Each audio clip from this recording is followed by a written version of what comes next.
Your Honor, we did file motions. I don't think this is now the time to argue them, but we want to make sure the court has received them.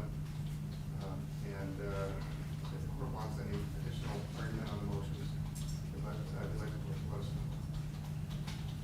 Otherwise, we're going to rest on our motions themselves, and we're not requesting oral argument on those. Okay. And I know there was a question that I did not place on the record that we discussed briefly that I should or could be a question on the record, and those were jury questions that were not asked. And I believe specifically when the defendant was testifying, and I'm just trying to find that particular question.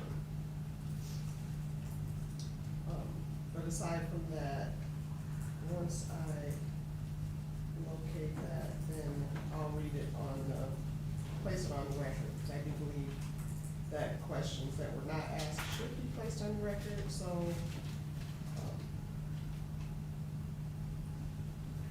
what I'll do is just have it, is the witness ready to retake the stand? Yes, Your Honor. And would either side like him sworn in again? No, Your Honor. Reminder's fine, Your Honor. So you can retake the stand, and I'll remind you, sir, that you are still under oath. Thank you, ma'am. Friday. Yes, ma'am. And we'll have the jurors come in.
Welcome back. You may be seated. And once again, I'm glad to see all of you made it back. Mr. Becker, you may continue with your cross-examination. Thank you. Like I said, not a whole lot of additional questions, but I do want to get at a few things. One of the things you talked about, though, on your direct exam is that you have kind of a network of experts you rely on, because I think one of the questions was Mr. Stoughton or Professor Stoughton and Mr. Bloomfield were not part of your network. Is that a fair statement? Yes, sir. Now, in terms of, obviously you get hired as an expert. You're retained to provide testimony, correct? Yes, sir.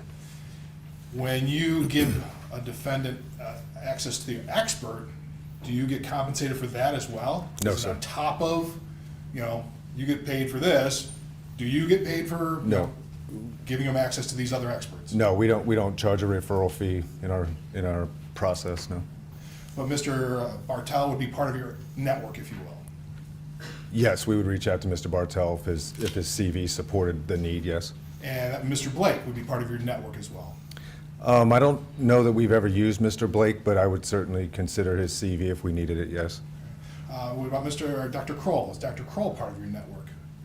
Dr. Kroll is, yes. Okay. So in terms of, in this case, did you facilitate, did you reach out to them to say, hey, I got a case for you, kind of? No.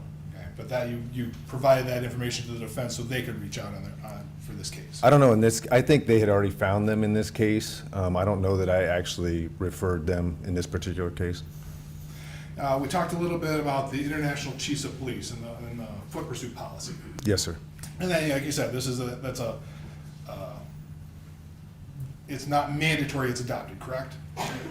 Right, just to be clear, the foot pursuit considerations paper, I couldn't find an IACP foot pursuit model policy. What I saw was the second resource, which is a considerations paper, but I think that's what you referred to. But in that considerations paper, they talk about foot pursuits are inherently dangerous, right? They are, yes. Do you disagree with that? No. One of the things they said, decision to pursue a fleeing suspect should not be regarded as required or even prudent in all circumstances. Do you disagree with that? I do not disagree with that. It all depends on the seriousness of the offense, the totality of the circumstances. That's what they talk about, correct? Yes, sir. And in terms of, people flee the police for all kinds of reasons, right? They do. Some people flee because they curfew violation to a serious felony offense, right? Yes, sir. And one of the things, I think it was Eric Heim, the podcast you talked about. Do you recall talking about sometimes innocent people are the most difficult people to deal with because they know you're innocent, you're still trying to figure that out, right? Yes. So when you're looking at a chase, it's based on the totality of the circumstances. You would never recommend a single officer chasing 4 armed suspects down an dark alley, would you? Well, if you're talking about the 2 different types of chases, I think we may have discussed chase to pursue or chase to contain or chase to capture. It wouldn't be unusual to chase 4 people. It might be unusual to try to capture them all simultaneously. So chase to contain is part of the thing. You chase and you're keeping an eye on subjects and calling for backup and trying to get, establish a perimeter, right? Yes. All right. We've talked about, I don't know if you were here, but just the Kliem, just for the record, Commission on Accreditation for Law Enforcement Agencies. You're familiar with that? I am, yes, sir. And that's kind of we've heard it, that's the gold standard, if you will. That's their marketing slogan. I don't know that they're considered the gold standard universally. There's many organizations that do what they do, but I think their marketing slogan is they're the gold standard, yes. Okay. And it's all, I think we heard that only like 5% of law enforcement agencies ballpark are CLIA accredited. Yeah, I don't know the percentage. Okay. But Grand Rapids is CLIA accredited. They are, yes. And you're not faulting, it's a good thing to have accreditation, right? Yes. And one of the things that CLIA does is they take a look at comprehensive and uniform written directives that clearly define authority, performance, and responsibilities. That's one of the criteria CLIA uses when they look at a department, right? Okay, I'm sorry, I did miss that. Will you say that again? They look at, is there a comprehensive and uniform written directives that clearly define authority, performance, and responsibilities? That's one of the criteria. I don't know the CLIAs in front of me. I would take your word for it if that's one of their written criteria, yes. And part of how they do that, though, is they bring in people from departments from all across the country, right? To look at the policies of a specific department. I don't know that that's their policy, no. You don't know or how process. it's done? You don't know the process of CLIA? I know the process of CLIA, the evaluation model, sometimes just a couple of people that have been hired by CLIA, and they would be regional representatives, so I don't know how many or where they get. Typically, I know of one regional representative that will work with the agency. You've listed I think your broader question is, do they pull in people from across the country? I don't know that they do You don't that. know that. Okay. But part of the policy that you cite, though, the policy that's taken a look at is Grand Rapids policy bases the reasonable of any use of force is ordinarily judged on the totality of the circumstances, i.e. based on all of the circumstances. That's clearly Grand Rapids policy. Correct, yes. Thank you. I have nothing further, Your Honor. Thank you.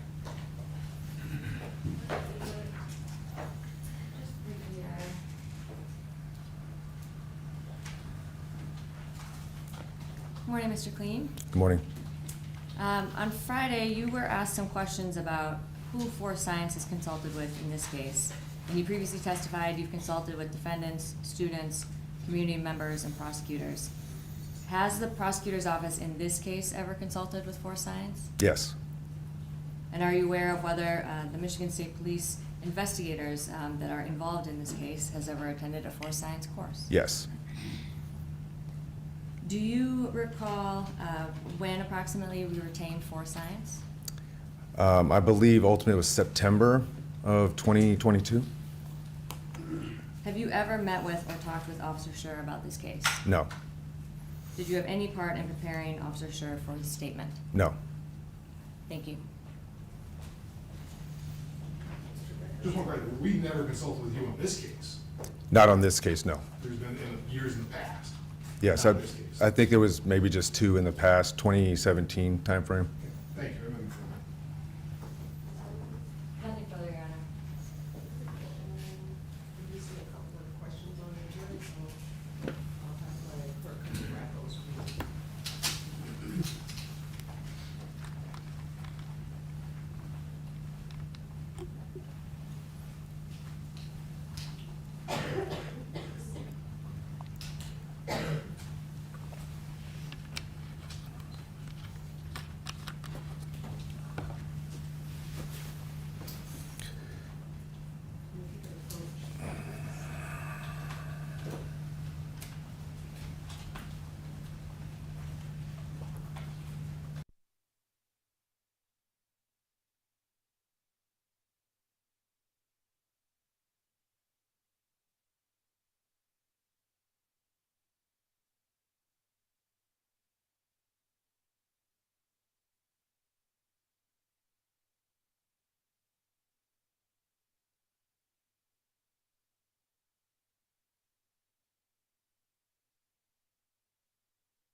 To clarify, your opinion is based from you looking at everything, videos, audio, reports, autopsy, testimonial, and then human factors, or the other way around? So we would start with the first. So we would look at the facts of the case, the evidence in the case that was available at the time. So that would be the videos, that would be the audio. And then when we're taking that and we're trying to evaluate the officer's decision-making and performance, that's when we consider the human performance aspects. And next, when you got drive stun in your head, how long approximately did it take to recuperate?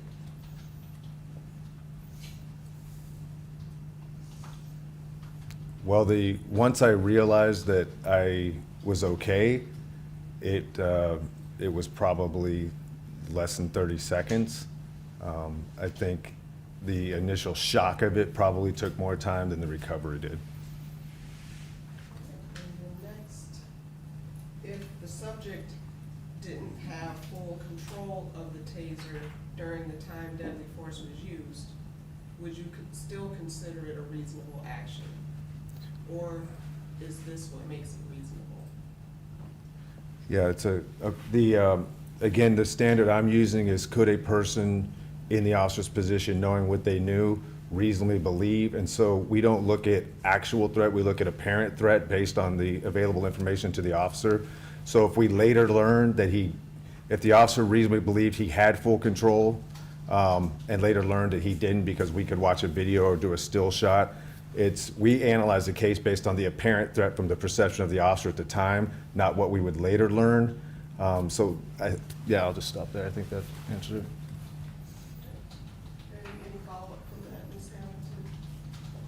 No, Your Honor. No, Your Honor. And I don't see any other hands raised from the jury. May this witness be excused? Ms. Hamilton? Yes, Your Honor. Any interjection? I have no question, Your Honor. Okay, thank you very much, sir. You are excused. Thank you, ma'am. And defense, you may call your next